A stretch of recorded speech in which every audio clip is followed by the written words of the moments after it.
Ассаламу алейкум, YouTube көрүүчүлөр, достор. Бүгүнкү чыгарылышка мына ушул Куба байкеден ушул Гүлсары чыгат экен, 1 жаштагы. Куба байке, тайыңыздын бир маалыматын бербейсизби, андан кийин тарталы? Айтыңызчы. Атасы Канчак, энеси бистикиле. Ысык атаныкы. Ысык атаныкы. Карабайыр, ушул местный жылкы да, ушул жактын, ысык атан. Жашы 1 жаш дедиңиз, Boyunu ölçödünüzbü? Boyu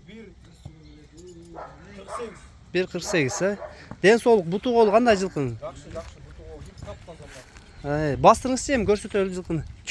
Маалыматын уктуңар достор, тайды көрсөтүп берейин, айлантып. Ары бери бастырсын шеф.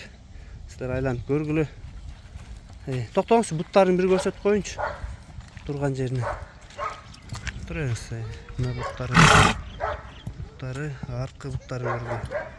Таза экен. Мына экинчи жактары.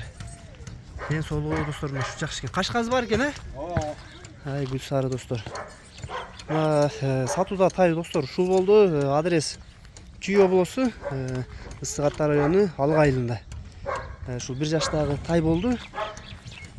Баазын айтып койбойсузбу, эң кызыгын баазын айтыңыз. Баазын жазып коебуз. Айтыңыз. Баазын 160 000, кеми болот. Кеми болот, буйруза. Доставкалар кандай болот? Барбы? Салып беребиз доставкалар. Кыргызстанчы бар жокко бар, Чүй облусу, короче, Кыргызстан коңшу өлкө бар жогуна. Бүт барына салабыз. Казакстан, Өзбекстан.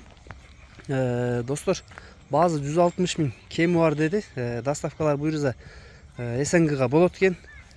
Өзүбүздүн кыргызстанчы сөзсүз болот достор. Бүгүнкү сатуудагы мына ушул Гүлсары болду, 1 жаштагы. Жана бою 1.48 см экен достор. Данчак менен кыргыз жылкынын аргын экен. Ушул жакта эле туулган, Жакта